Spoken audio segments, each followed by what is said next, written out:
Bonjour à toutes et à tous, on se retrouve dans ce nouveau tutoriel pour vous montrer comment mettre à jour votre téléphone Xiaomi ou Redmi et améliorer par la suite les performances du système et de batterie. Donc dans ce tutoriel, on va utiliser la méthode flash, c'est-à-dire d'installer un nouveau firmware sur notre appareil. Mais avant de commencer, je vous invite comme d'hab, si ce n'est pas encore le cas, de vous abonner à notre chaîne et d'activer la cloche de notification pour ne pas rater aucune de nos prochaines vidéos. Alors je vous dis, on se retrouve après cette intro.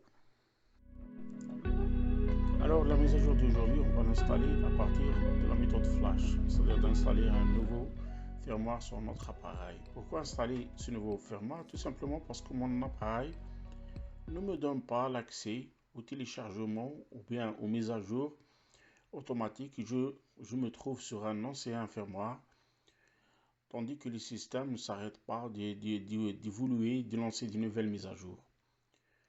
Donc pour cela, on va télécharger au premier temps les outils pour ce flash, c'est-à-dire le dossier de firmware, le dossier de l'outil de flash, les deux outils. La première, c'est MTK Revision 4 et la deuxième, c'est l'outil SP Flash.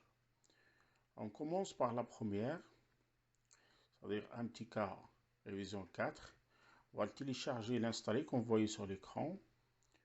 Puis on va connecter notre téléphone à l'ordi à partir d'un câble USB en appuyant sur les trois boutons en même temps, c'est-à-dire bouton volume haut, volume bas et bouton de démarrage en même temps. Et là, l'application réagit, comme vous voyez, et débloque le système de démarrage. Donc, je laisse mon téléphone connecté à l'ordi, je ne touche à rien, et je passe à la deuxième étape, c'est-à-dire d'installer l'outil SP Tool. Puis, essayez d'ouvrir l'application dans le dossier. Voilà. Il suffit ouvrir comme administrateur, bien sûr. N'oubliez pas aussi, dans ce cas-là, d'installer les pilotes de votre appareil. De toute façon, vous trouvez les liens de téléchargement au-dessus de cette vidéo. Il suffit de les consulter. Puis, vous passez à la troisième étape, c'est d'installer les fichiers sur l'outil de flash, c'est-à-dire sur l'outil SP Tool. Donc, on commence par le premier fichier, le deuxième et le troisième, ce qu'on appelle le dossier de firmware.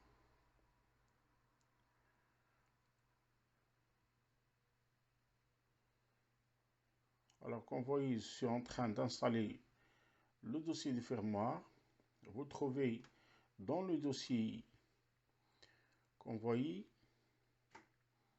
sur le nom de image. Donc, il suffit d'installer sur votre application. Puis, vous passez à décocher ces deux options qu'on voit sur l'écran. Ces deux options, il faut les décocher avant d'aller sur connexion et de vérifier si votre téléphone est bien connecté à l'application. Donc, vous allez tout en haut sur connexion, puis vérifier si votre appareil est connecté. Donc, là, vous voyez que je suis avec, bien sûr, le port 9. Donc, si je retourne sur le gestionnaire des périphériques, je dois trouver le port 9. Si vous ne trouvez pas le port 9 ou le port 6 ou bien n'importe quel port sur lequel vous êtes connecté, donc il faut installer de nouveau les pilotes de votre appareil.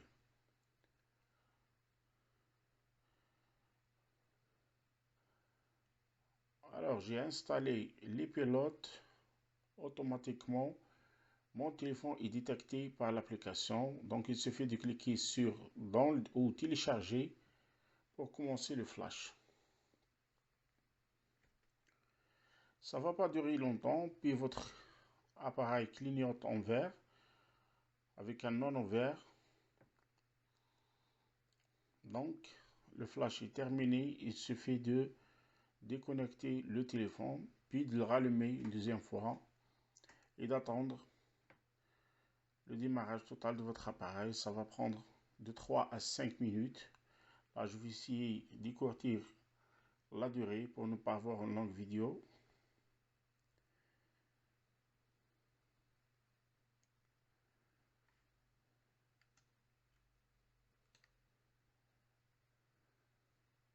Je profite de l'occasion ici de vous dire, s'il y a des questions, n'hésitez pas à nous écrire. N'hésitez pas à nous écrire et de nous dire qu'est-ce que vous voyez de la méthode.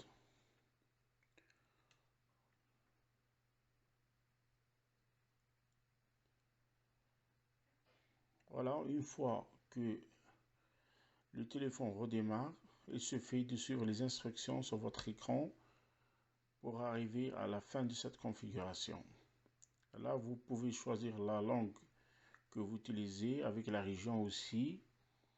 Cliquez sur Suivant ou Next pour ceux qui ont la version anglaise et attendre la fin de cette configuration. Vous pouvez connecter le téléphone une deuxième fois au réseau Wi-Fi si vous voulez installer des mises à jour. Je veux dire des mises à jour des applications, pardon. Parce que là, on est avec un nouveau firmware. Donc, vous devez installer les mises à jour des applications aussi. Donc, il suffit de connecter votre appareil à votre réseau Wi-Fi ou bien d'activer les données sur votre appareil.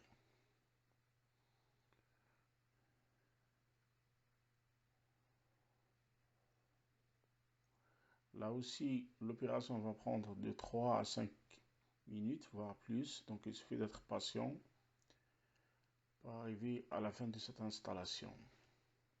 Voilà, là, mon téléphone redémarre. Je vais sur à propos de l'appareil ou bien About Phone. Donc, je vais premièrement sur paramètres. Je clique sur paramètres. Parfois, le téléphone met du temps pour réagir. C'est normal, il est en train de redémarrer avec un nouveau firmware. Je vais sur à propos de l'appareil ou bien à propos du téléphone.